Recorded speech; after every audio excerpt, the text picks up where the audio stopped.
The concept of duality.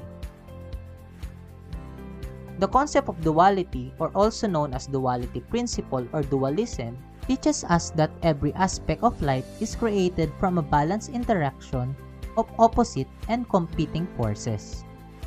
Yet, these forces are not just opposites, they are complementary.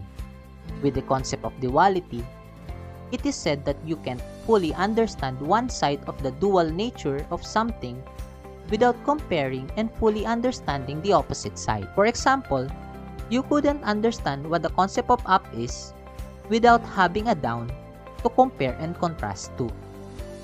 Same goes for hot and cold, for good and bad, sweet and sour, for young and old, for male and female, for winning and losing, for life and death, and so on and so forth. Our entire existence in this world runs on duality. This also applies in trading. Aside that the market moves in an infinite loop or cycle, it also revolves in the concept of duality. Let's take a look on how we can see duality in trading. We have the uptrend and the downtrend, chart patterns like head and shoulders and inverted head and shoulders, double bottom and double top, ascending and descending triangle, and so on, candlestick patterns like hammer and shooting star, bullish and bearish engulfing, and so on, support and resistance, bullish and bearish, breakdown and breakout, a partial rebound and partial relapse, healthy uptrend and heavy downtrend, a rebirth and a disaster, RSI 70 and RSI 30, convergence and divergence, buy on support and buy on breakout, rebound and pullback, markup and markdown, accumulation and distribution.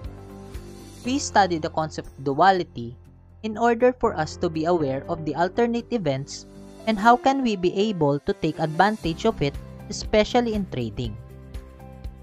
Let's have an example. Kapag downtrend yung market, yung mga trading setups mahirap hanapin. Mahirap mag-trade dahil hindi basta-basta nagmamaterialize yung mga setups.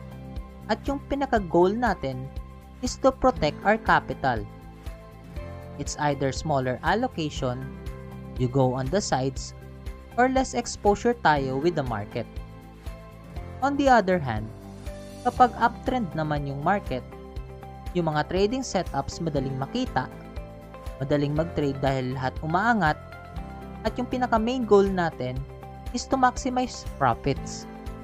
Dito mas advisable na bigger allocation, actively trading, and more exposure with the market. Na-notice nyo dito pa lang, we already applied the concept of duality. Dapat align ka with the current event. You go along with the wave and not against the wave. Kasi kapag hindi align yung strategy mo or yung expectation mo with the market itself, you will just incur losses at magre-reflect yan sa portfolio mo. Trading is not just a cycle. It also revolves in the concept of duality. We are part of these never-ending cycles.